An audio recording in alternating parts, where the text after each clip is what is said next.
오늘은 그 전쟁과 한 사람의 가치, 이런 제목으로 이렇게 말씀을 나누도록 하겠습니다. 오늘은 제 쪽에서 볼 때 우파가 많고 좌파가 조금 적은 것 같으네요. 여러분이 보실 때는 우파가 많고 좌파가 우파가, 여러분이 보실 때는 우파가 적고 좌파가 많은 거예요. 제가 볼 때는 우파가 많고 좌파가 세상살이를 비유하는 말이 많이 있습니다. 뭐 인생은 여행이다, 인생은 항해다, 뭐 인생은 나그네 길이다, 이렇게 많이 하지만 가장 많이 쓰는 말은 우리도 쉽게 말하는 전쟁입니다. 입시 전쟁이 뭐 전세 대란이다, 대란이다, 이런 다 전쟁 이야기죠. 그래서 보면 정말 전쟁입니다. 취업 전선, 뭐 이런 말 다 취업 전선, 전쟁을 그래서 만일 뭐 하다가 돈이 떨어지면 여러분 뭐라 그래요? 뭐가 떨어졌다 그러죠? 총알, 그렇지, 실탄. 총알이 없다, 그렇지, 실탄이 떨어졌다. 또 뭐 외교 전쟁, 뭐 이런 말도 쓰고, 뭐 다양한 의미로 인생을 전쟁에 비유합니다. 적합하다고 생각합니다. 성경 전체가 어떤 면에서 전쟁 이야기 아닙니까? 에덴에서부터 사단과의 전쟁, 그 전쟁은 부추기는 전쟁이죠. 야, 너도 하나님처럼 할 수 있다. 왜 하나님만, 자기만 잘났냐? 너도 잘났다. 왜? 네 인생은 어딨냐? 왜 하나님 위에 종속하느냐? 너도 네 인생을 살아야지. 뭐 일요일하고 늘 교회 가야 되냐? 너도 일요일날 네 마음대로 만끽할 자유가 있지. 왜 자꾸 신이 하자는 대로 하냐? 뭐 자꾸 신이 뭐 이래라 저래라 하냐? 너도 하나님 될 수 있다. 이게 사단이 첫 번째 인류에게 준 도전 아닙니까? 전쟁입니다. 말씀을 순종할 것인가, 하지 않을 것인가? 전쟁이죠, 전쟁. 만사가 전쟁입니다. 그래서 성경 전체가 신앙의 승리를 전쟁의 승리와 연관지어 말합니다. 한번 더 합시다. 전신갑주를 입으라. 성령의 검, 하나님의 말씀을 가지라. 이게 전부 다 전쟁이죠. 뭐 검을 가지라, 뭐 전신갑주를 입으라. 전부 다 전쟁과 관련된 이야기들입니다. 오늘 본문도 전쟁의 이야기입니다. 그러나 슬프게도 이 전쟁은 실패한 전쟁의 이야기입니다. 어리석은 자는 실패에서 교훈을 받지만 지혜로운 자는, 어리석은 자는 실패를 끊임없이 반복한다. 뭐 그게 역사가 주는 교훈 아니겠습니까? 성경에서 승리의 이야기도 많지만 실패의 이야기도 많은 것은 이것이 우리 인생사이기 때문에 그렇습니다. 여러분 가운데도 자신이 아주 참 대견스러울 때 있을 겁니다. 정말 내가 참 훌륭하다, 내가 참 잘했다, 이렇게 대견스러울 때도 있을 것이고, 반대로 진짜 내가 한심하다, 내가 인간 김용우가 겨우 이 정도 수준인가, 이렇게 여러분 스스로 자기를 볼 때에 정말 답답스러운, 한심스러운, 마치 전쟁의 낙오자 같은 느낌을 가질 때가 있을 것입니다. 오늘 본문은 전쟁에서 승리하거나 실패하는 내용에 관한 이야기입니다. 내용은 간단합니다. 여호수아서 5장 2절부터 3절까지 읽겠습니다. 읽읍시다. 시작.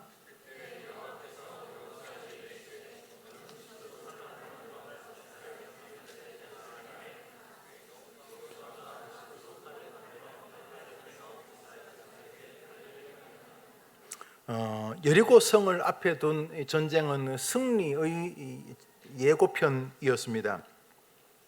여리고 성은 난공불락의 성이었고 이스라엘 백성들을 질리게 만든 원흉이었습니다. 원래 사실 이게 40년 만에 올 게 아니었어요. 40년 전에 벌써 와가지고 집 짓고 학교 짓고 교회 짓고 한참 믿음의 이렇게 긍지를 떨칠 시기인데, 40년 동안 광야에서 생고생한 이유가 이 미디안 여리고 성 때문이었습니다. 이 여리고 성, 이 성을 보고 이스라엘의 12명의 정탐꾼 가운데 여호수아 갈렙을 제외하고 나머지 10명이 막 딱 질린 것이죠. 내 학벌에 의하면 전 도저히 불가능, 내 배경에 불가능, 내 건강에도 지금 불가능, 내 주제에 안 된다. 이렇게 뭐 좋게 말하면 겸손이지만 아주 중요한 변수, 하나님이란 변수를 이제 뒤로 밀쳐놓고 결정한 거죠. 뭐든지 다 자기가 다 계산하죠. 다 주판을 돌려서 결론은 안 된다. 왜? 내 학벌이 무슨 뭐 스카이냐? 스카이도 안 되는데 내가 날 봐라. 내가 뭐가 돼? 내가 뭐 내가 가진 게 뭐냐? 뭐 가진 게 뭐 최소한 뭐 내가 미모라도 내가 진짜 내 미모는 완전히 무기 아니냐? 무기. 난 도저히 길이 없다. 이러면서 지 나름대로 뭐 부모가 이혼했고 하여튼 뭔가 다 붙여가지고는 내가 오늘 이렇게 한심스럽게 사는 게 합당하다, 이렇게 지금 말하고 있는 게 여리고성 때문이었습니다. 여리고성을 딱 보는 순간 딱 질린 것입니다. 뭐 쌀이나무나 이렇게 뭐 스레트로 만들었으면 해볼 만한데, 여리고성을 물어보니까 여리고성은 뭐로 지었습니까? 흙입니까? 아닙니다. 여리고성 벽이 뭡니까? 여리고성은 두께가 2m짜리 바위, 제 키가 2m가 안 되는데 바위가 2m인데 2m짜리 두 개를 겹쳐서 놓았기 때문에 여리고성은 뭐 화살이나 창으로 무너지는 성이 아닙니다.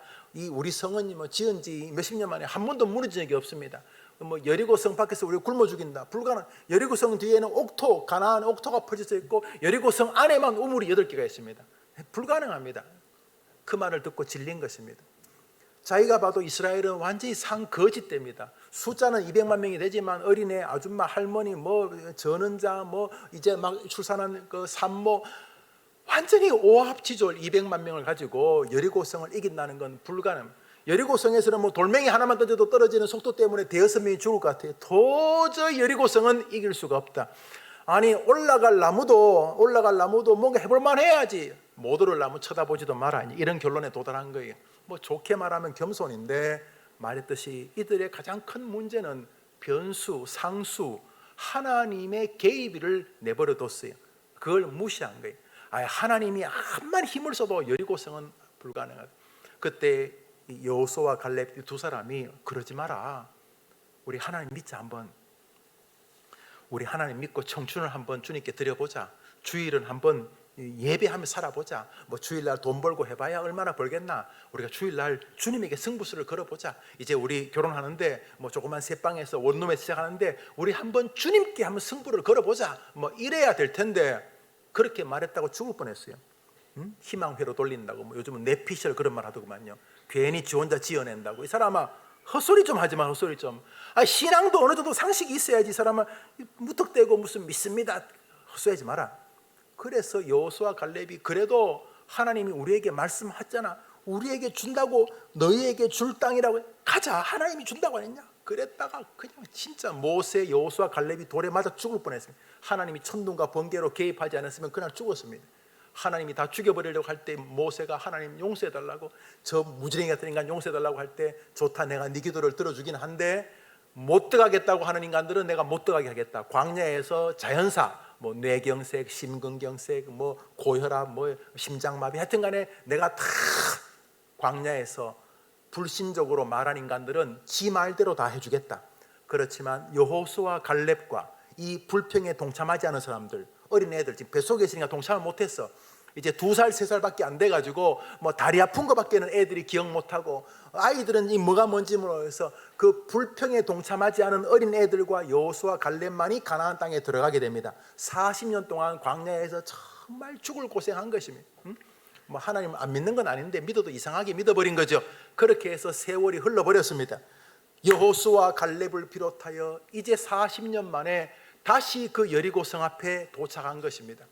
저 성 때문에 우리 아버지, 삼촌, 고모, 이모, 숙모 다 죽은 것입니다. 그런데 이제 이스라엘 백성들도 아무리 부족해도 절대로 이게 함부로 하면 안 된다는 걸 깨닫고는 입 꼭 다물고 있습니다. 하나님이 여호수아에게 여리고성으로 진격하라 그랬습니다. 여리고성 앞으로 가는데 갑자기 하나님 잠깐, 그리고 할례를 행하라, 할례를. 우리 군대에서 포경수술 하신 분 손 들 필요는 없고 눈 크게 한번 떠봐요. 내가 군대에서요 그 포경수술 하는 사람들을 봤거든요. 동기들 보면 아침마다 죽는다고 소리 지르는 거 맞죠? 막 응거주춤하고 말이죠. 여튼간에 군인들이 전쟁 앞에 포경수술 한다는 게 말이 됩니까 이게? 여러분 그 성경에 보면 야곱의 두 아들이 그 세겜 족속들 포경수술로 속인 다음에 죽이는 장면 보십시오. 그 얼마나 고통스러운지 몰래. 차라리 이 할례라고 하는 남성의 표피를 좀 자른, 성기의 표피를 자르는 이 포경수술은 어릴 때 보통 하잖아요. 부모들이 어릴 때, 어릴 때 하잖아요. 뭐 요즘 뭐 안 하던 사람도 있기도 하는데 여튼간에 뭐 그렇게 하잖아요. 뭐 여성들에게도 유익하다, 뭐 자궁암도 어쩌고 저쩌고 이렇게 말하는. 여튼간에 할례를 행하는 것은 그런 건강의 문제는 차치하고 구별. 내가 하나님 사람이구나, 자기 몸을 볼 때마다 나는 구별됐구나, 이걸 깨닫게 하는 어떤 흔적이죠. 근데 세례 비슷한. 여튼간에 할례를 행하라는 말은 이게 정말 기가 막히죠. 아니 할례를 행하더라도 전쟁을 이긴 다음에 행해야지. 저 위에서 다 내려다보고 있는데 벌판에서 그 할례를 행하면 이게 말이 안 되는데, 아무도 그 말이 됩니까 소리 아무도 안 합니다. 왜냐하면 그렇게 말했다가 자기 조상들 다 죽는 거 봐서 할례를 또 행합니다. 성실하게 할례를 행합니다. 여호수아를 할례를 행하고 이제 아무는데 한 2주 걸렸겠죠. 한 2주 동안 아무 다 이렇게 실밥이 뭐 떨어지고 할례가 다 이렇게 마무리되어지자 이제 진격하게 됩니다. 그때 어떻게 이깁니까? 알죠? 여리고성. 그들이 뭐 해보려고 하나님 할 필요 없다. 그냥 너희들 순종만 해라. 그래서 여리고성을 하루에 한 바퀴씩 마지막 7일째는 7바퀴를 돌니까 성이 무너졌습니다. 그래서 하나님 이기게 하시고 여리고성의 승리를 거머쥐었습니다. 40년 만에 얻은 승리였습니다. 할례를 지키는 이 모습 보십시오. 여호수아 5장 10절을 읽습니다. 읽읍시다. 시작. 이스라엘 자손들이 유월절은 뭐냐 하면 광야에서 이스라엘 백성들이 출애굽하게 되는 아름다운 출발점이 바로 출애굽의 유월절 아닙니까? 이스라엘 백성들이 출애굽할 때에 나머지 장자들을 다 죽이시죠. 이스라엘 백성들 그 집 앞에 문 앞에 어린 양의 피를 바른 집만 죽음의 신이 넘어간다. 패스오버, 유월 월장 담 넘는다. 그래서 유월절을 패스오버라. 유월절 주님이 넘어간 그것을 기념하는 것이 유월절 제사입니다. 유월절 제사는 그 누룩을 넣지 않는 그저 빵을 서서 먹고 쓴 나물을 먹으면서 그 고난의 시절을 기억하는 것입니다. 거대한 제사의 예식입니다. 여러 날 동안 지키는 것입니다. 아니 지금 전쟁을 앞두고 예배드리게 됐냐 말이죠. 전쟁 앞두고 아니 예배도 좋고 다 좋은데 우리로 말하면 부흥회 생각 부흥회. 아니 지금 전쟁을 앞두고 교회 모여서 부흥회도 좋은데 싸우고 이긴 다음에 부흥회를 해야지. 이스라엘 백성들의 생각은 그것이었던 것입니다. 그런데도 이스라엘 백성은 또 순종합니다. 유월절을 지키라고 하시니 여리고성 앞에서 여리고성이 내려다보는 여리고 평지에서 유월절을 지킵니다. 그러니까 여리고성에서 지켜보고 있는 이 가나안 족속들은 웃길 거 아니에요. 저 인간들 뭐하냐? 나가봐라. 저희 정당군 했더니 뭐 바지 내리고 전부 다 무슨 뭐 수술한답니다. 왜 그러냐? 그 이스라엘 백성들은 할례라고 하잖아요. 그거 아프지 않냐? 되게 아프지요. 저것들 오늘 왜 왔냐? 우리랑 싸우러 온 거 아니겠습니까? 근데 저들 왜 저러는데? 모르겠습니다. 그 희한한 인간들이네. 뭔가 저 작전이 있는가 보다. 더 경비를 철통까지 지켜라. 또 며칠 뒤에 이제 싸우러 오냐? 아니요. 뭐 하는데? 부흥회 하는데. 부흥회가 뭔데? 뭐 강사 불러가지고 노래 부르고 박수치고 뭐 마귀들과 싸울지라 노래소리 들리지 않습니까?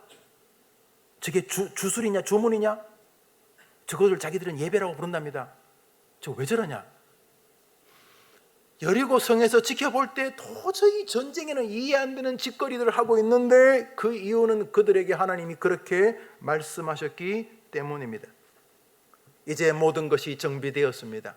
이제 돌격 앞으로 이제 할례도 행했고 유월절도 지켰고 이제 바로 앞에 보이는 여리고성을 향해 돌격해 가는데 몇 미터 가기 전에 또 멈춰서게 됩니다. 지지난주에 제가 설교한 기억이 있습니다. 여호수아서 5장을 읽읍시다. 15절입니다. 시작.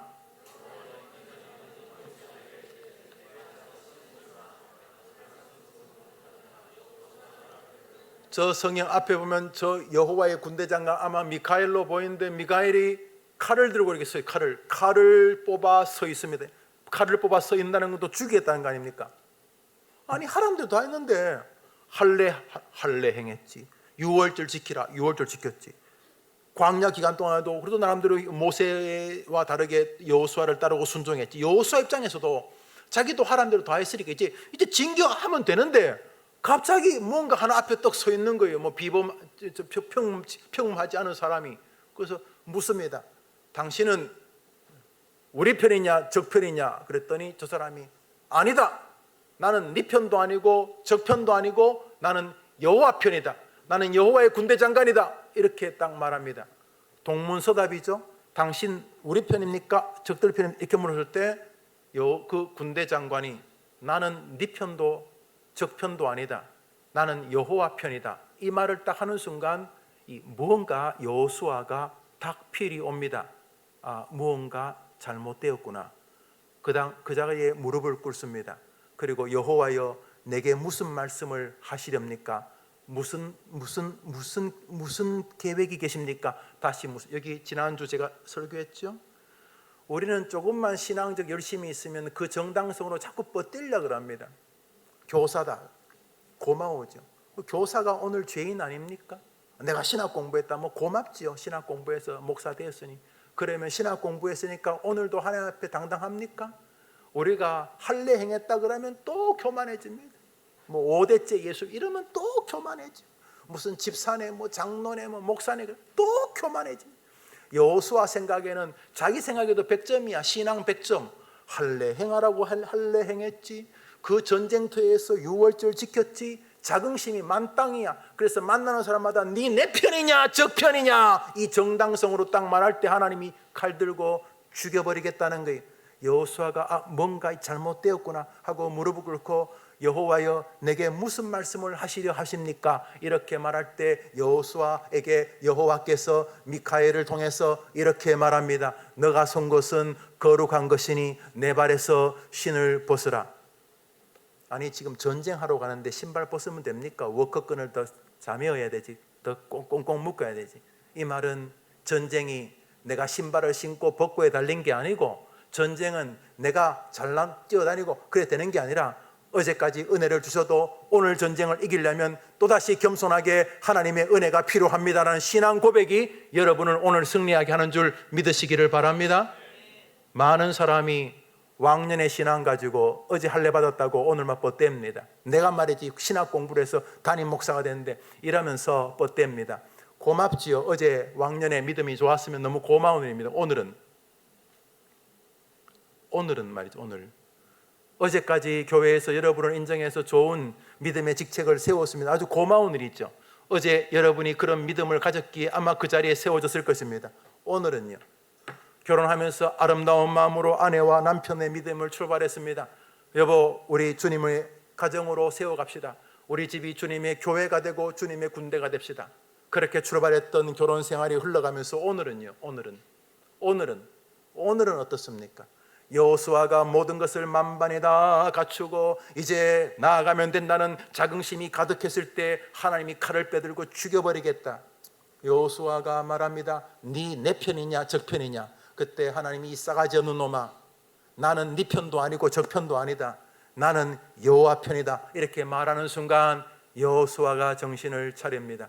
그는 오늘 또다시 하나님의 권위를 인정합니다. 하나님, 이 전쟁은 하나님께 달린 것임을 제가 고백합니다. 이게 신을 벗는 것이죠. 고대의 신을 벗는 것은 종이 주인을 대하는 태도고 신을 벗는 것은 예의를 갖추는 태도라고 합니다. 우리도 그렇죠. 남의 집에 가면 예의를 갖추면 신발을 벗고 가지 않습니까?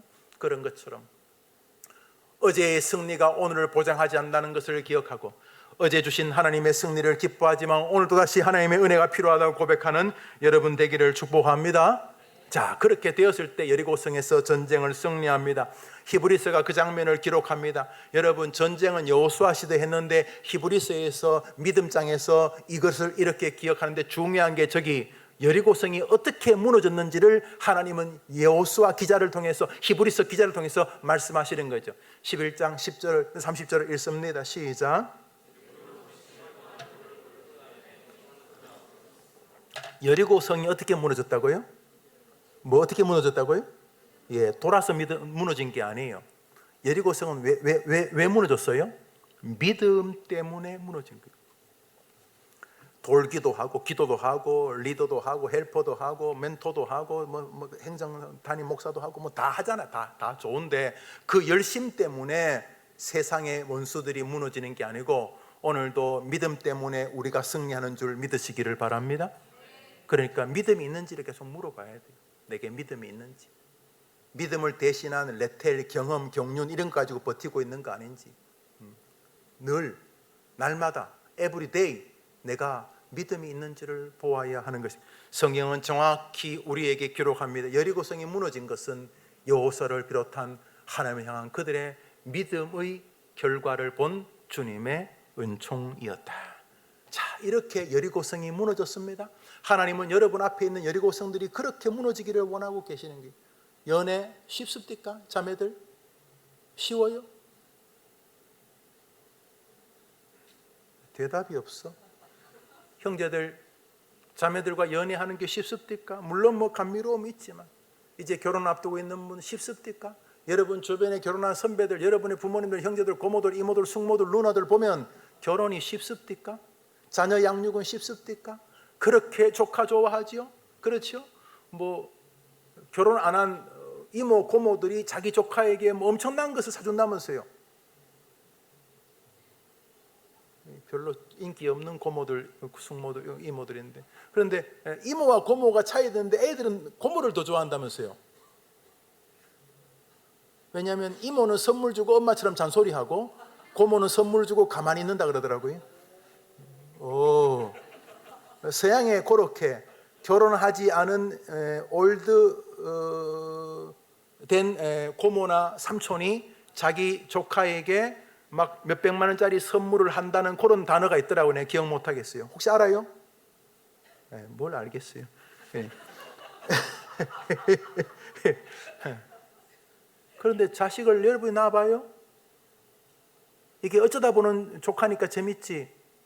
젖 물고 젖 다 뜯어지고 아침에 출근해야 되는데 애 때문에 못 일어나고, 이야 이거 뭐 말 안 되고 상식도 안 되고, 이거 지금 이게 쉬운 게 아니에요. 이거 뭐 유아 교육책에서 본 대로 못 해요. 이게 뭐 이거 그렇다고 이거 그냥 애도 울고 나도 울고 막 확 죽어버릴까 싶기도 하고, 이거 만만한 거 아니에요. 전투예요, 전투. 여리고성은 세상에 가득해 있어요. 오늘도 우리의 삶의 터전이 다 여리고성들이에요, 여러분. 인간관계 한번 뒤집어 보세요. 그걸 뒤집혀 보세요. 그 얼마나 그 진짜 치졸하고 더러운 여리고성이에요. 인생에는 여리고성이 많아요. 그런데 하나님은 저 방식으로 이기를 원하고 계세요.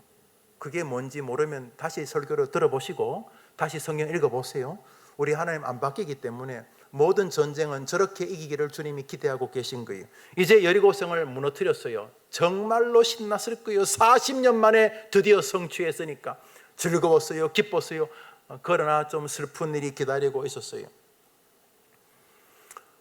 여리고성에서 불과 몇 킬로, 한 20리, 한 30리 지나면 아이성이라고 있었어요. 그것이 이제 여리고 가나안 땅으로 들어가는 마지막 성이에요. 그렇지만 아이성은 성이라고 보기도 어려운, 여리고성이 성이라면 아이성은 창고 비슷한 거예요. 여리고성은 말했잖아요. 2m짜리 벽돌을 뚫어서 직선 도로만 4m인데 그 사이 공간을 둬서 위가 6m에 그 여리고성 위로 마차가 다니는데, 마차가 여리고성 위로 마차가 다니는 그만큼 튼튼하고 난공불락이었다는 거죠. 그런데 아이성은 쌀이나무로 지은 성이, 쌀이나무. 옛날에 그 시골에 쌀이나무로 집 지었어요. 그저 참 그때가 좋아서 뭐 부침개 있으면 이렇게 그 파전 같은 거, 전구지전 같은, 전구지가 아니고 부추전, 전구지도 표준말인가?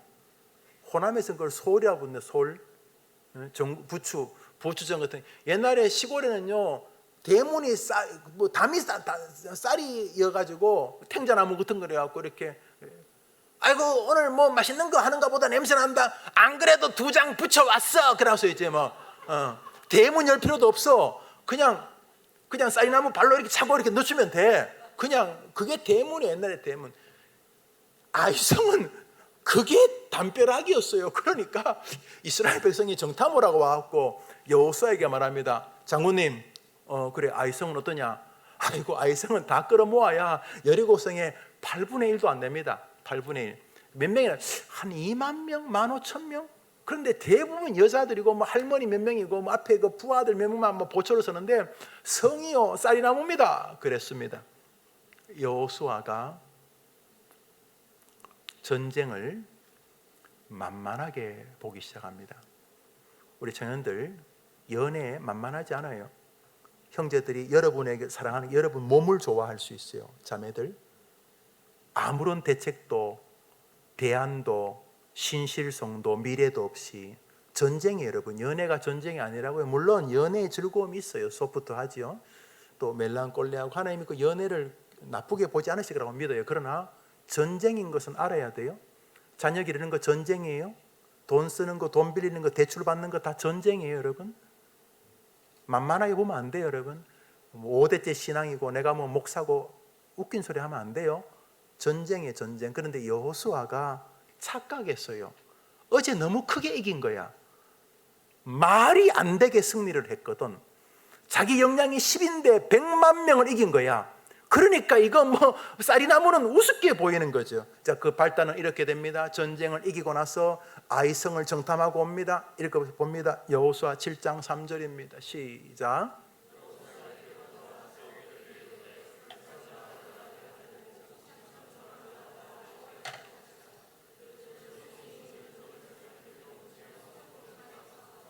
벌써 이 번역도 멋진 번역이죠.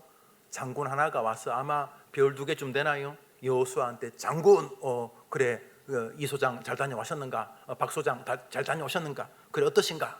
아이고 장군님, 이거 뭐 우리나라 우리 대군이 갈 필요도 없습니다. 왜? 쌀이나무면 쌀이나무. 그 2, 3천 명 한번 2, 3천만 주시면 제가 한 2시간 만에 끝내고 돌아오겠습니다. 이렇게 보고합니다. 벌써 간이 배 밖에 나왔습니다. 아니, 합당합니다. 저기 별거 아닌 것처럼 보이니까. 그건 뭐 별거, 내 생각에 그 별거 아닌 것 같아요. 그건 뭐 그게 뭐 큰 거겠어. 여러분, 인생의 전쟁은 말 같지 않은 벌레 한 마리로 끝이 납니다. 헤롯이 하나님께 교만을 떨자 벌레가 그를 죽였다 그랬어요. 아마 목구멍을 막았는지, 아니면 벌레 안에 있는 작은 독이나 침이 그의 급소를 쏘았는지, 벌레가 죽였다는 말은 야유거든요. 하나님의 권위, 하나님께 돌아가야 될 명예를 중간에서 가로챈 그 성도를 하나님께서 벌레에게도 목숨을 잃는 존재로 만드셨다는 거죠. 그 벌레가 누구랑 싸웁니까? 벌레가 벌레랑 싸우죠. 하나님을 모독하는 인간을 벌레로 보시는 것이죠. 대군에 죽은 게 아니에요. 헤롯이 하나님께 영광을 돌리지 않은 헤롯이 무슨 뭐 엄청난 군사한테 죽은 게 아니고 지나가는 벌레 한 마리에게 죽임을 당했어요. 그것이죠. 작은 것. 아이성을 정탐하고 온 부하가 말하기를 다 올라갈 것 없고 다 올라가게 마시고 2, 3천 명만 주시면 제가 저들을 치겠습니다. 장군께서 여호수아 보고 하는 소리, 장군까지 수고하실 필요가 없습니다. 이렇게 말. 당연하죠. 최종 결정권자가 여호수아니까 그래, 그러시게, 다녀오시게 이렇게 말한 것입니다. 결과는 섬찟한 것이었습니다. 5절을 읽습니다. 시작.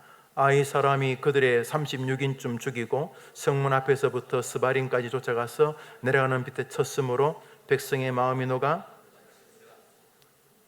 뭔가 잘못됐습니다. 앞에 별 2개, 별 1개, 대령, 중령, 소령 30여 명이 그 자리에서 목이 달아났습니다.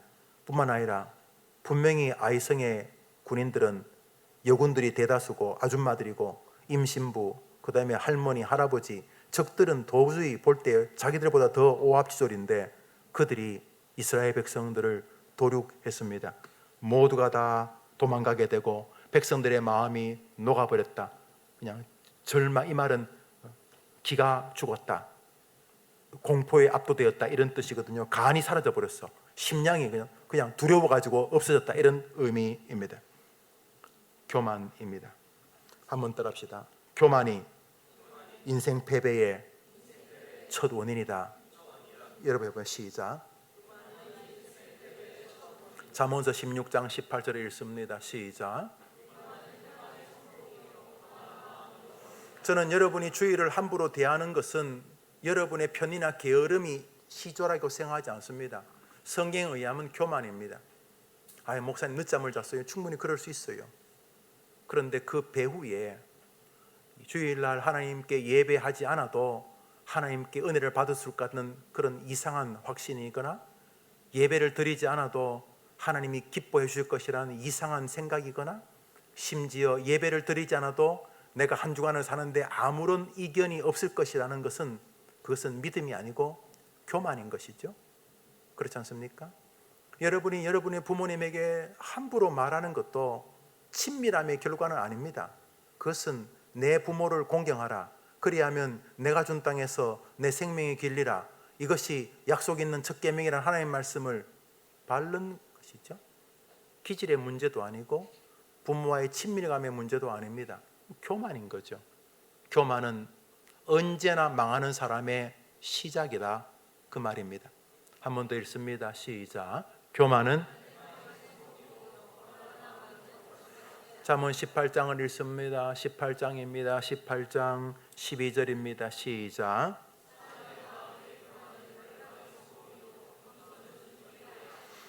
여호수아가 어딘가 잘못되었다는 것을 깨닫습니다. 아, 무언가가 이상하구나. 무언가가 많이 잘못되었구나 하는 것을 깨닫습니다. 그러므로 인생 패배가 여러분 앞에 기웃거린다면 여러분은 가장 먼저 내가 하나님 앞에 교만한 것은 아닌가를 보아야 합니다. 그게 선봉이라고 했는데 다음 거부터 하지 마십시오. 바둑 두시는 분 손 들어 보십시오. 오케이. 장기 두시는 분 손 들어 보십시오. 오케이. 뭐 하고 삽니까, 여러분들? 그러면요, 고수도 칠 줄 아는 사람들, 고수도. 뭐 그래, 고수도 없어도 좀 치거든요. 장인어른이 살아계실 때는 매주일마다 쳤어요. 교통사고 나서 이렇게 약간 그 내경색이 있어서 어눌하셔서 말이 좀 어눌해서 보니까 의사분이 뭐 자꾸 하라고 해서 어른하고 폭하는 잘 안 하시고 해서 나머지 문제는 내가 늘 잃어드리냐고 너무너무 애를 썼어요. 중요한 게 고수톱 이야기합시다. 고수톱도 하수와 물론 뭐 속이는 거 빼고 정상적인 사람은 일단 거기도 수순이 있습니다. 고수톱 친 친구들 먼저 내어야 될 거 늦게 냈다가 늦게 내야 될 거 먼저 냈다가 아유 아깝다 이런 거 해본 적 있어요? 오케이, 있구나. 다시금 바둑이나 장기로 합시다. 바둑은 너무나 공평해요. 한 사람이 한 번씩 바둑 둬요. 보통 검은돌이 먼저 놓죠. 검은돌 놓고 흰돌 놓고 검은돌 놓으면 약간이 먼저 운영할 수 있는 묘가 있다 해서 5.5점 반이나 6점 반 정도를 먼저 줘요. 그래도 뭐 흑이 낫다는 사람이 있고 요즘은 또 백이 낫다는, 이렇게 공평해요. 그래서 바둑을 두는데 흑도 한 번 두고 백은 기분 좋으니까 두 번 두잖아요. 한 번씩 두는데 어떤 사람은 9단, 그래서 바둑만 떠가지고 1년에 그 수입이 수십억 되기도 하고 뭐 100억 가까이 된 사람도 있더구만요. 바둑을. 여러분은 바둑을 그렇게 잘 못 두잖아요. 물론 다 둬요. 그런데 뭔 차이가 있어요? 수순. 바둑 잘 두는 사람, 장기 잘 두는 사람과 못 두는 사람 차이는 오직 하나예요. 먼저 놓을 자리에 먼저 놓고 다음에 놓을 자리에 다음에 놓는 거예요. 근데 못 두는 사람은 바둑을 잘 두는 사람이 5수 뒤에 놓아야 될 것을 지금 놓는 거야. 그래서 망하는 거야. 장기를 잘 두는 사람은 뒤에 둬야 될 것을 앞에 둬서 망하는 거야. 그러니까. 또 지금 해야 될 것을 뒤로 미뤄서 망하는 거야. 결국은 전쟁의 승리는 수순하고 상관해요. 수순. 뭘 먼저 하고 뭘 뒤에 할 것인가. 인생도 마찬가지. 여러분 인생에 뭔가 위기가 다가오면 제일 먼저 해야 될 게 교만에 대한 점검이, 교만에 대한 점검. 정신적인 교만, 말의 교만, 지위에 대한 교만, 또 자신 건강에 대한 교만, 이런 여튼간에 이런 부분을 왜 교만이 패망의 선봉이라고 하니까, 그래서 여호수아는 끔찍한 실패를 목도하게 됩니다. 전쟁의 실패의 첫 번째 원인은 교만이었습니다. 두 번째로 인생 전쟁의 실패의 아주 중요한 원인은 놀랍게도 돈에 대한 정돈되지 않은 인생관입니다. 한번 따라합시다. 인생의 실패의 두 번째 요인은 정돈되지 않은 돈에 대한 가치관이다. 변함없어요. 돈 때문에 죽이잖아요, 부모를. 돈 때문에 형제지간에 원수되잖아요. 못 보셨어요? 저는 장례식장 가가지고 내 앞에서 유족들이 돈 때문에 싸우는 거 많이 봤어요. 심지어 한 장례식장은 결국 제가 설교 못하고 나왔어요.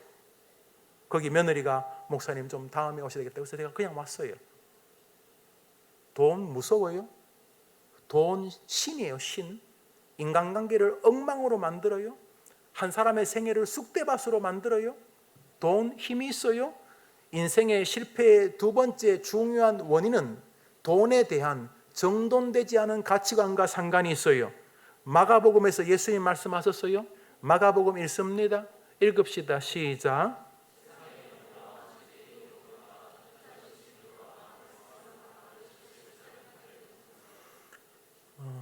돈에 대한 염려, 돈에 대한 가치관이 우리 인생을 결실치 못하는 쭉정이 같이 만들 수 있다라고 말하고 있어요. 하나님 앞에서의 가치관, 정신적인 가치관, 영적인 건강함, 육체적 인간관계 모든 면들을 쭉정이처럼 허무하게 만들 수 있다. 멀리서 보면 곡식같이 보이는데 만져보면 아무것도 없는 허무한 곡식같이 될 수 있다. 뭐가? 재리, 돈에 대한 정돈되지 않은 가치관. 이 아이성의 패배는 여호수아와 백성들의 교만이 있지만 그 밑바닥에 또아리를 틀고 있는 전쟁 패배의 중요한 원인이 있었어요. 하나님은 여리고 성을 무너뜨리기 전에 한 가지를 확답받으셨어요. 여리고 성을 내가 하는 대로 하루에 한 바퀴씩 마지막 날 7바퀴 돌아라. 그리고 여리고 성을 너희가 승리를 거머쥐게 될 때에 여리고 성에 있는 모든 전리품들은 단 하나라도 너희들이 가지지 말고 제물로 드릴 수 있는 것은 불태워 나 여호와에게 제사를 드리고 제물로 드릴 수 없는 금은 붙이는 성전에 두어 하나님이 전쟁의 최종 수혜자인 것을 사람들에게 알리라 그랬어요. 전쟁의 전리품은 누가 가져요? 진 사람이 가져요? 이긴 사람이 가져요? 그래요. 하나님은 여리고 성을 통해서 하나님께서 이 전쟁의 최종 승리자인 것을 백성들이 보게 하셨어요. 전리품을 가진 사람이 이긴 사람이잖아요. 전리품을 가졌다는 말은 이 전쟁은 하나님이 이기게 했다는 것을 백성들에게 상징적으로 보여주었고, 하나님께서 무슨 돈, 금이 뭐가 필요하겠어요? 하나님께서 여리고 성을 지나 가나안 땅에 살면서 모든 전쟁의 승리는 여호와에게 있다는 것을 상징적으로 보였을 뿐만 아니라 하나님을 경배하는 마음으로 시작부터 마지막까지 살라고 주님이 여리고 성에 한해서는 모든 전쟁의 전리품을 여호와에게 제사로 불태우거나 여호와의 성전에 두어 전쟁의 승리의 전리품을 거머쥘 사람은 오직 한 분, 전쟁의 승리자의 수혜자는 오직 한 분, 전쟁의 승리의 모든 간 사람들이 박수를 쳐야 될 전쟁을 승리로 이끄신 분은 한 분, 하나님인 것을 증명하게 하셨어요. 여호수아가 백성들 모두에게 그것을 명했어요. 그래서 전쟁이 승리로 끝났습니다. 주님이 하신 말씀은 여호수아 6장에 나옵니다. 읽읍시다. 시작. 이 성과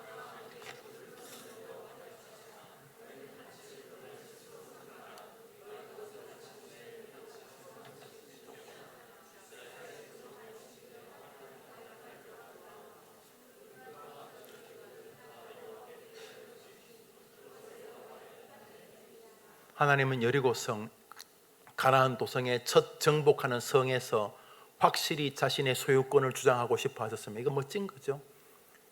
너는 내 거다. 나는 확실한 소유권을 주장하기를 원하셨습니다. 여호수아는 그것에 순종했습니다. 그런데 한 사람, 유다의 후손의 아간이라는 사람이 하나 있었습니다. 이 사람은 이게 좀 받아들여지지가 않습니다. 왜 하나님만? 왜 도대체 하나님만 주일날 자기에게 예배, 나도 주일날 날 위해서 한번 쓰면 안 되냐? 나도 하고 싶은 거 많은데 왜 내가 성경만 딴 것도 읽을 수 있잖아.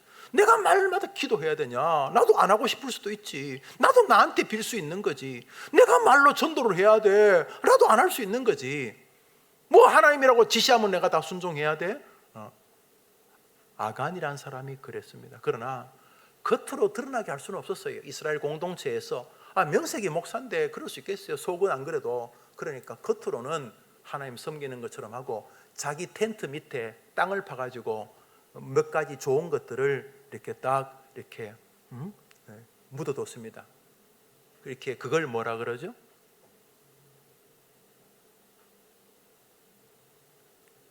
우리 경상도에서는 세빈다 그러는데 여러분들은 뭐라? 업어간다? 뭐라 하죠? 돌린다? 뭐라 그래요? 훔친다? 훔친다는 말은 표준말이고 여튼 간에 다 꼽을 쳐뒀습니다. 자, 아무도 모르게. 품목이 나옵니다. 성경 말씀 읽습니다. 시작. 이스라엘 자손들이 읽읍시다. 시작. 온전히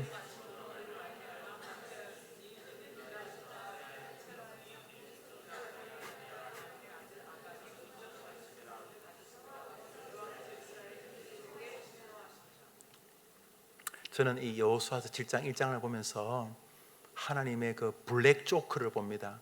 여러분 그 영화를 보면은 차 이렇게 구글인가요? 저 어디 저 인공위성에서 막 쏴가지고 차 이렇게 우주 지구를 쏘고 다시 미국 어딜 쏘고 워싱턴을 쏘고 워싱턴 어느 공원을 쏘고 어느 공원 벤치에 앉아 있는 주인공을 딱 쏘는 장면, 그런 거 본 적 있어요? 오케이, 고마워요, 봐줬어. 왜 이렇게 성경을 기록할까?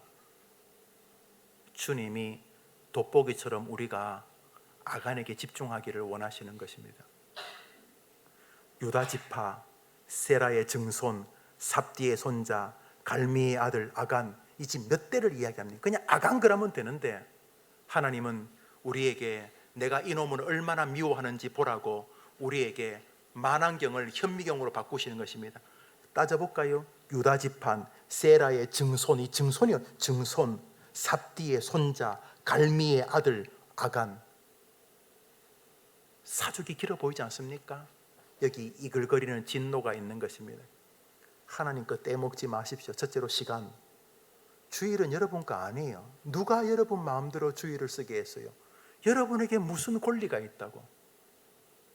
여러분의 마음 다 세상에 주면 안 되는 거예요. 여러분의 마음은 기본적으로 그분 것이에요. 여러분의 지식, 여러분이 자랑할 만한 레텔, 여러분의 돈, 기억하세요. 그분은 소유권을 유야무야 한 적이 없는 분이에요. 자기 소유권을 정확히 기억하시는 분이시에요.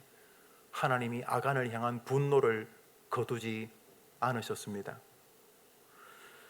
신약 성경에 보면 아나니아 삽비라라고 하는 이상한 부부가 나옵니다. 이 사람들도 믿음이 약간 있었는데 이 사람들은 교회에서 과도하게 인정받고 싶어하는 그룹이었어요. 과도하게. 뭐 인정해 주는 건 좋아요. 교회에서 서로 이렇게 알아주는 거 한번 따라합시다. 너희를 위하여 수고하는 자를 알아주라. 그러니까 알아주는 건 좋은 거예요. 이렇게 가끔 여러분 살다 보면 가끔 못 쓰는 돈이 생기잖아요. 좀 웃어봐라. 못 쓰는 돈이 생길 때마다 이 엑스트라 머니는 누군가의 입에 냉면이 돼야 되는 주님의 계시다. 여러분에게 레귤러하게 돈이 생기지 않고 갑자기 뭐 이상하게 돈이 생겼다 그러면 본능적으로 이거는 누구 입에 들어갈 닭갈비일까 생각을 해야 돼요. 아멘, 아멘. 그렇지. 내가 닭갈비 살게. 오케이. 하여튼 여러분 인생에 무언가가 생기면 본능적으로 무슨 의도가 있는지를 보셔야 되는 거죠. 무슨 의도가. 그런데 이 아나리아 삽비라 부부는 자신에게 무언가 생길 때 가장 먼저 떠오른 것이 자기의 명예였습니다. 왜냐하면 초대교회 예배당이 어떤 성도의 헌금으로 이루어졌거든요. 그게 바로 바나바라는 사람입니다. 바나바라는 별명인데 위로하는 사람, 굉장히 존경받는 분이셨나 보죠. 아마 부모님으로부터 그 넓은 땅을 받으신 것 같아요. 그래서 그 땅에 초대교회가 섰습니다. 바나바가 땅을 팔아 베드로 앞에 내려놓음으로써 교회에서 바나바를 정말 존경하게 됩니다. 나중에 사도 바울과 이 바나바가 전도 여행에 동행하지 않습니까? 1차 전도 여행에 이제 신라 때문에 좀 소란스러워지긴 했습니다만 이 바나바라는 사람이 그렇게 존경받는 인물이었습니다. 그 바나바가 교인들에서 참 바나바는 참 조용한 사람이었어요. 내가 우리 땅을 기증했는데 이런 분이 아니셨고 정말 겸손했어요. 그랬더니 이 아나리아 삽비라도 뭐 돈이 좀 있었나 보죠. 여보, 우리도 이렇게 헌금하면 막 교회에서 막 띄워주고 그러면 우리 막 좋아지지 않을까? 그래. 부인, 맞아, 당신도 장로 될 때가 됐는데 뭐 이랬는지, 뭐 집사가 될 때 권사 돼야지 뭐 이러면서 했는지, 아니면 목사 돼야지 이랬는지, 뭐튼간에 이 사람들이 땅을 팔아서 오다가 시작부터가 좀 삐딱했는데 주님께 감사해서 뭐 헌금하고 그런 게 아니고 이 뭔가 조금 이렇게 복선이 깔렸어요. 근데 하나님이 알잖아요. 하나님이 우리의 이 정치 공학을 못 읽으시겠어요? 바보들이에요. 교회 생활은 따라합시다. 교회 생활은 잔머리 쓰면 머리 빠진다. 아무것도 없어요. 교회 생활은 누가 더 순진할까 싸움인 거예요. 누가 더 멀쩡할까 이 싸움이. 그럴수록 하나님께 복을 받는. 저쪽에 머리 써가지고 이길 생각 꿈도 꾸지 마세요. 우리가 생각하지 못하는 생각의 그 조각의 편린의 끝부분까지도 주님이 알고 계시기 때문에 그러니까 겸손하게. 이 부부가 이렇게 뭐 이제 땅을 팔고 돈을 가지고 왔는데 자기 생각에는 우리 못 쓰는 땅이니까 뭐 한 1억쯤 되니까 1억 헌금하고 하면 교회는 인정하기. 근데 또 파니까 갑자기 땅값이 올랐다고 5억이라고 그러네. 그래서 팔기 전에는 이제 헌금하려고 마음 먹었는데 이렇게 오다가 여보 5억은 좀 그렇지 4억 하지 뭐. 그렇지 여보 4억 그래 3억 하지 뭐. 여보 그래 2억 하지 뭐. 여보 1억도 굳이 큰 거 아니야 여보. 베드로 앞에 있을 때는 5천만 원 4억 5천만 원은 다시 호주머니에 들어갔어요. 근데 문제는 하나님께서 베드로에게 그들의 마음을 전하셨어요. 베드로가 물어요. 아나리아 삽비라, 당신들이 땅을 판 돈을 헌금한다고 했는데 이것이 당신이 판 전부입니까? 이렇게 물었어요. 그러면 아니요, 오다가 마음이 좀 변해가지고 다는 못하고 조금만 했어요. 그러면 될 텐데 전부입니다. 또 이렇게 또 하나님 앞에 뻥을 쳤어요. 그 자리에서 즉사하게 되었다고 사도행전에 나오는 굉장히 슬픈 부부 이야기를 기록합니다. 나는 성에서 제일 불행한 그룹이 이 두 부부 같아요. 헌금하고 죽고 이게 뭔 짓입니까? 하지를 말지. 여러분 교회에서 헌금하거나 사람들에게 마음을 쓸 때 하나님을 상대하십시오. 그 사람에게 잘해봐야 우리 그런 말 하잖아요. 검은 머리에 검은 털난 짐승은 믿으면 안 된다 이런 말 하잖아요. 너무 좀 슬픈 이야기지? 물론 안 그렇겠지만 그 사람에게 여러분의 마음을 줄 때, 시간을 줄 때 너무 그 사람에게 좋은 게 되돌아오기를 기대하지 마세요. 하나님 상대하세요. 할렐루야. 그래야 되는 거죠. 그런데 중요한 것은 돈이 말이죠. 돈이 아간을 비롯하여 이스라엘 전체를 가로막았는데 아간 한 사람의 가치만 말하는 게 아니라 여호수아는 아간의 그림자입니다. 여호수아에게도 그런 마음이 있었고 아간 외에도 거의 모든 사람 마음에 이런 마음이 다 있었던 거예요. 아간만 그냥 대표로 재수없게 걸린 것처럼 보이는 거예요.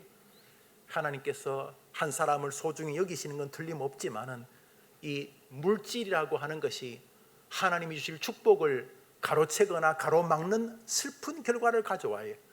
여러분, 하나님이 아간을 자기가 훔친 시날산 외투, 시날산 외투가 뭐냐면 금몇가지 하고 훔친 시날산 외투가 뭐냐면 우리로 말하면 여러분 그 옷 비싼 옷은 꽤 비싸지요? 에? 구루몽은 별로 안 비싸잖아요. 구루마에서 파는 그런 건 별로 안 비싼데 뭐 헤르메스라는 옷을 만드나요? 있어요? 있어. 헤르메스 내가 들어봤어요. 또 뭐 있어요? 비싼 옷 좀 이야기해봐요 나한테. 샤넬 비싸요? 그래, 그런 거 한 벌에 막 1억 원씩 2억 원씩 하는 거. 그 시날산 외투는 이스라엘 사람들이 너무 좋아하는 수입산 외투인데 딱 그거를 보는 순간 아마 왕궁을 틀어서 왕비의 옷장에서 가져왔나 보죠. 그래서 이 아간이 아마 한 중이나 대위 혹은 소령쯤 되나요? 이 아간이 그걸 딱 말아가지고 땅을 파가지고 탁 묻어두고 그 임금 그 금고에 있는 금도를 가지고 탁 자기 장막에 딱 묻어뒀어요. 입 싹 닫고. 주님께서 아간과 아간 가족을 다 불러내. 아마 가족들까지 죽인 것은 연대 보증이 아니라 가족들도 이 일에 동참한 것으로 보입니다. 돌로 쳐 죽이고 그들을 불태우게 하셨습니다. 벌써부터 하나님이 이 분위기가 심상치 않습니다. 진노, 내 전쟁의 승리를 가로챈 놈, 이런 것이죠. 이게 그 돈이 그 몇 푼이 뭐 하나님에게 그 돈이 그 몇 푼이나 되겠어요? 그런데 하나님은 자기가 받아야 될 영광을 목사 따위가 가로채는 걸 견디지를 못하시는 거예요. 젊은이 따위가 가로채는 걸 못 견디시는 거예요. 여러분이 좋은 부모님을 만났다면 여러분이 대단해서가 아니라 하나님이 여러분에게 은혜를 주신 결과인 거죠. 여러분의 자녀들이 복되게 자란다면 여러분이 엄청나게 교육을 잘 시킨 결과가 아니라 하나님이 여러분의 자녀에게 은혜를 베푸신 결과인 거죠. 하나님 거 떼먹으면 안 돼요, 여러분. 제가 시간을 이야기하는 게 시간은 아주 고귀한 자산이거든요. 여러분이 누리고 싶은 모든 것들이 시간이라는 공간 안에서 벌어져요. 기쁨, 행복, 슬픔, 감격, 좋은, 싫음 다 시간에서 나와요. 그러므로 시간의 주인이 하나님인 것을 기억하고 시간을 자꾸 잘라 먹으면 안 돼요. 항상 하나님 것을 먼저 염두에 둬야 되는 거죠. 아침에 눈 떴을 때 하나님 앞에 하나님 감사합니다 하는 기도로부터 출발하고, 소망 한 달 감기기 기기 사제전 미내라고 하는 우리 구호가 있는데 먼저 하나님이 먼저 일단은 하나님입니다. 어제 기분 나쁜 일이 아침에 이어져도 그건 그거고, 하나님이 전능하신 것은 그대로 사실이기 때문에 내 하나님이 전능하신 것이 얼마나 고맙습니까? 내 하나님이 비실거리는 신이 아니고 내 하나님이 전능하신 분이 얼마나 고맙습니까? 그래서 어제 해결되지 않은 여운이 아침에 없는 건 아니지만 그건 그거고, 여전히 하나님은 전능하신 분이고 그분이 나의 하나님이니 감사합니다. 이렇게 출발하는 여러분 되기를 축복합니다. 자, 그렇게 하는데 이 바로 돈이라고 하는 것이 이스라엘 백성들의 패배에 교만과 함께 이어진 중요한 원인이었음을 보게 됩니다. 돈의 힘을 성경은 분명히 기록합니다. 마태복음 6장입니다. 읽읍시다. 시작. 한 사람이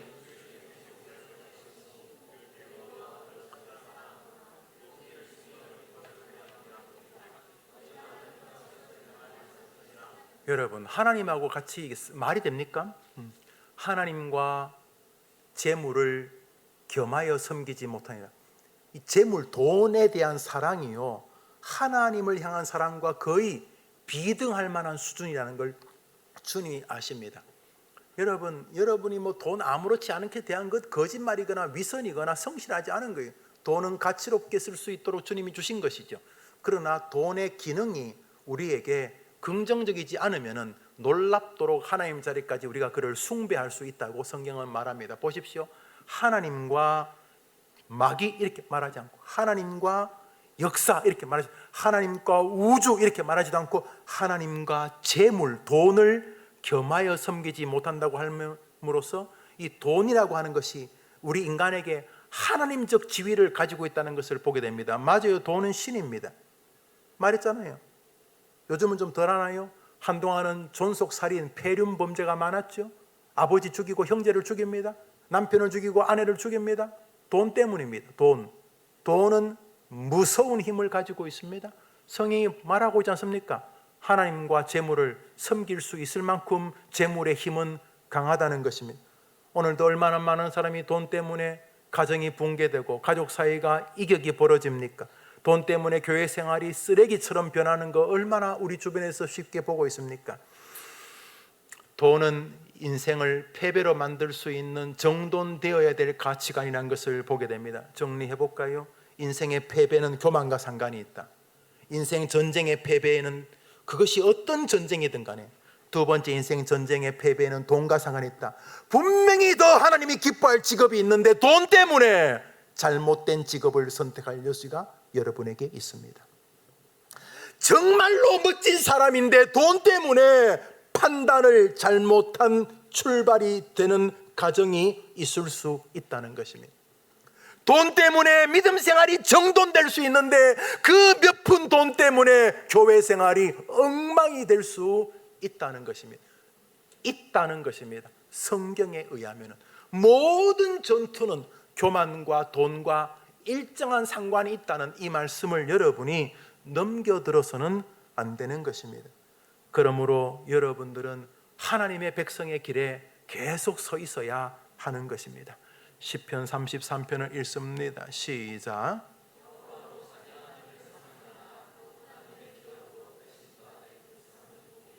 사랑하는 여러분, 여호와로 자기 하나님을 삼은 나라 곧 하나님의 기업으로 빼심받은 백성은 복. 여기 무슨 말이냐면 이 표현이 이런 뜻입니다. 하나님이 자기의 창고이고 나는 하나님의 창고의 부속품이다. 그러니까 내가 하나님의 창고의 기업이 유산인데 하나님의 유산, 하나님의 창고 안에 내가 들어가 있어요.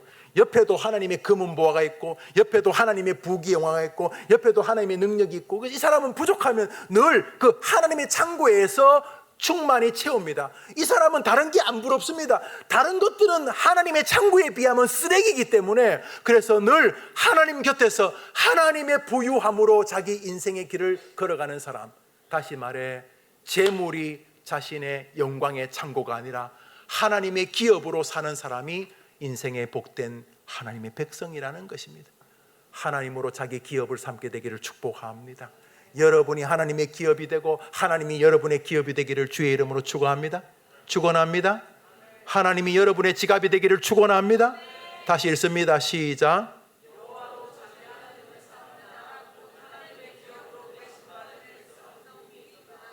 하나님이 나의 기업이다. 하나님의 기업이다. 내가 하나님의 기업이다 말은, 쉽게 말하면 하나님의 창고가 나고 내 창고에 하나님의 것이 들어있고 내 지갑이 하나님의 이름이 있다는 거예요. 그러므로 하나님이 자신의 물주요, 하나님이 자신의 보물 창고요, 하나님이 나의 모든 것을 채워줄 것이라는 믿음으로 사는 사람이 복된 사람인 줄 믿습니다. 절대로 돈이 여러분을 행복하게 안 합니다. 그렇다고 가난이 모든 것의 진리라는 것도 우스운 일입니다. 한번 따라합시다. 하나님은 나를 부유케 하심으로 하나님을 기쁘게 하실 수 있고, 하나님은 나를 가난하게 하심으로 하나님을 더욱 기쁘게 하실 수 있고, 하나님은 나를 평범하게 하심으로 하나님을 기쁘게 하실 수 있다. 한번 아멘 해보세요. 그러니까 부정하지 마세요. 여러분에게 지금 있는 부분들을 통해 하나님은 충분히 여러분을 복되게 할 수 있고, 하나님의 거대한 부유함을 기대하십시오. 돌아가신 날까지 하나님의 창고를 늘 소망하십시오. 오늘이 전부라고 제발 우기지 마십시오. 마지막으로 설교를 맺으면서, 그러면 인생의 전쟁의 문제가 교만과 돈에 내 마음이 자욱한 것이 실패의 원인인데, 목사님, 제가 좀 지금 증상이 그렇습니다. 제가 지금 좀 말은 안 하지만 내 인생에 지금 이런 어바웃에 내가 발견됩니다. 어떻게 하면 좋습니까? 문제 해결의 방법이 있습니다. 여호수아서 7장 6절입니다. 읽읍시다. 시작.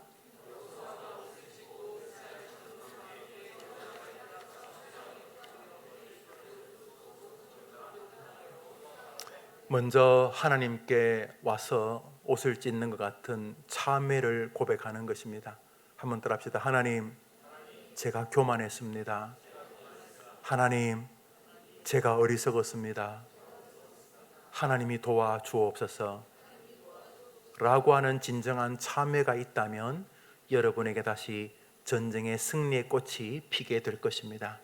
아이성에서 결국 이깁니다. 어떻게? 저 단계를 거칩니다. 여호수아가, 하나님, 제가 겉멋들었습니다. 해림교회 목사라고 제가 겉멋들었습니다. 제가 모태신앙 청년이라고 제가 겉멋들었습니다. 하나님, 나의 이 정돈되지 않은 이 언행, 말하기, 사람 대하기, 시간 쓰기, 돈 벌기, 내 마음대로 돈 쓰기, 시간 사용하기, 가족 대하기, 성도 대하기, 예배 대하기, 주일 대하기, 말씀 대하기, 기도 대하기, 제가 다 폐륜범입니다. 주님, 저를 용서해 달라고 여러분의 마음에 옷을 찢고 하나님 앞에 회개의 뒷글을 하나님을 향해 뿌리며 하나님께 도움을 구하는 참회의 마음으로 와서 하나님만이 힘이라고 말하면 여러분에게 새 승리를 가져다 주실 줄 믿으시기를 바랍니다. 이사야서 55장입니다. 읽읍시다. 시작.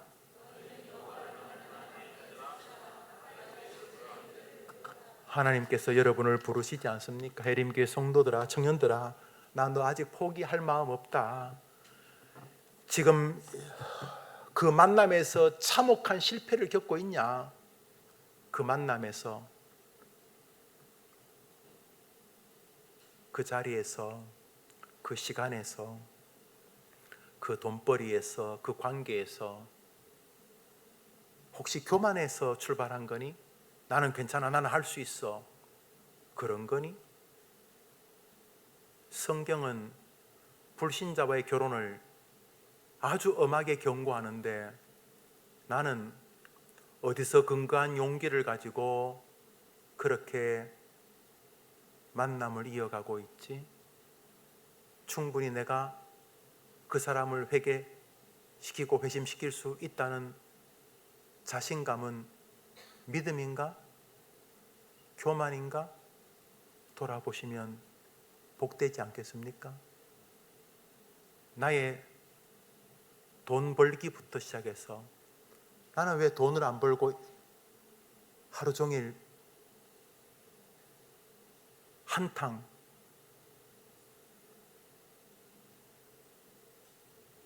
속히 부하려고만 하고 하루에 6시간, 8시간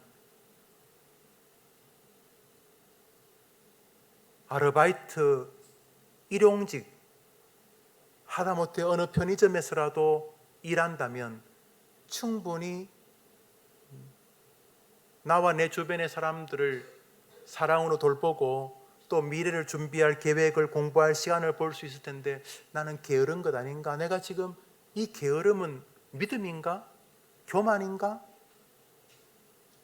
돈에 대한 나의 처신들, 하나님이 은혜 주셔서 남들보다 좀 더 빠르게 돈을 모으고 있고 남들이 부러워할 만한 직장 생활을 하거나 혹은 개인 사업을 하면서 경제적으로 부유하다면 가난한 것과 똑같이 내가 누가 주인이지? 나의 이 청춘의 이 돈벌이에 누가 주인인 거지? 돈이 주인인가? 내 머릿속을 완전히 장악하고 있었어. 내 인생의 행복은 돈에 담보된다면 걔가 하나님이잖아. 하나님이 나를 보고 니는 내가 하나님이냐 돈이 하나님이냐, 네 머리를 장악하고 있는 게 나냐 돈이냐, 내가 니를 행복하게 하느냐 네가 벌려는 돈이 행복하게 하느냐 물을 때에 저렇게 하나님 앞에 옷을 찢고 하나님께 나와 하나님 어딘가 잘못된 것 같습니다. 담임 목사의 설교를 들으면서 여리고성의 전투는 예수를 구주로 믿는 이 큰 전쟁은 이긴 것 같기도 한데 삶의 작은 전투에서는 거의 백전백패를 하고 피곤에 찌들려 눈을 뜨고 더 피곤한 마음의 슬픔으로 밤에 잠자는 것이 이제는 익숙한 삶이 되었는데 교만 때문입니까? 하나님을 거역하고자 하는 재물에 대한 정립되지 않은 마음 때문입니까? 여러분이 물으시고 하나님께 도움을 구하고 진심으로 회개하면서 하나님을 부른다면 하나님은 여러분의 전투를 다시 승리로 이끌어 주실 줄 믿으시기를 바랍니다. 이번 한 주간 여러분이 여호수아 아닙니까? 여러분이 아간 아닙니까? 이번 주간 한번 하나님을 상대해 보시면 어떻겠습니까? 시간의 제약으로 재물에 대한 이야기를 다 하지 못했지만 성경은 돈 버는 일을 부정적으로 보지 않습니다. 즐겁게, 기쁘게, 감사하게 칼빈주의적인 정신에 서서 열심히 세상을 침노하듯이 사십시오. 그러나 하나님께 여러분이 증명해야 됩니다. 여러분이 미친 듯이 돈을 벌면서도 여러분이 하나님 앞에 계속 말해야 됩니다. 하나님 너무 염려하지 마십시오. 내가 이렇게 열심히 살지만 하나님 때문입니다. 이렇게 말할 수 있어야 됩니다. 정직하게. 여러분이 미친 듯이 돈을 버는데도 하나님이 껄껄껄 웃으시며 좋아하셔야 됩니다. 청교도 퓨리탄이라는 말씀 안에는 금욕적이라는 의미와 더불어 지나친 노랭이라는 뜻이, 청교도들은 너무너무 열심히 일했기 때문에 월, 화, 수, 목, 금, 토, 저 인간들은 왜 저렇게 돈을 벌지 싶을 만큼 청교도들은 정말 열심히 일했습니다. 왜냐하면 이 땅도 하나님의 이름을 높일 사역지라고 보았기 때문에 인쇄하거나 농사를 짓거나 식물을 거나 목화씨를 기르거나 하여튼 그들은 자기 삶의 최선을 다했습니다만 그것을 가지고 하버드 학교를 짓고 프린스턴을 짓고 예일을 짓고 다 청교도 그룹들이 한 것 아닙니까?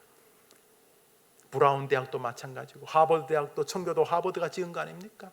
사랑하는 여러분, 여러분의 돈벌이를 하나님이 지지하실 것입니다. 그러나 여러분은 끊임없이 하나님께 말해야 됩니다. 하나님, 저 이렇게 열심히 산다고 너무 걱정하지 마십시오. 제가 뭐 아침에 2잡 3잡 뛴다고 너무 걱정하지 마십시오. 저는 주님의 것입니다. 이렇게 말하게 되기를 축복합니다. 이번 한 주간 여러분이 여호수아입니다. 기도합시다. 하나님 아버지, 우리 청년들을 축복하시고 또 청년부를 잘 맡고 계시는 이계성모 휴가 중에 충전과 휴식과 새 힘을 얻는 시간이 되게 해 주옵소서. 하나님, 이번 한 주간 또 출발합니다. 이기고 싶습니다. 전쟁. 아니, 이기겨야 되고 이기기를 주님이 원하시는 것 압니다. 우리에게도 수많은 여리고성들이 있고 수많은 아이성들이 있습니다. 당장 예배당을 열고 세상을 나가는 순간 가족이라고 하는 여리고성을 만나고 형제, 자매, 부모, 친구, 친척, 경제생활, 연인, 수많은 아이성을 만날 텐데 교만과 돈에 대한 정돈의 마음을 가지고 승리의 주인공 되도록 도와주시옵소서. 예수님의 이름으로 기도합니다. 아멘. 축도합니다. 구주 예수님 은혜와 하나님 사랑과 성령의 교통하심이 예배하는 주의 백성들 위해 영원토록 함께 있을지어다. 아멘.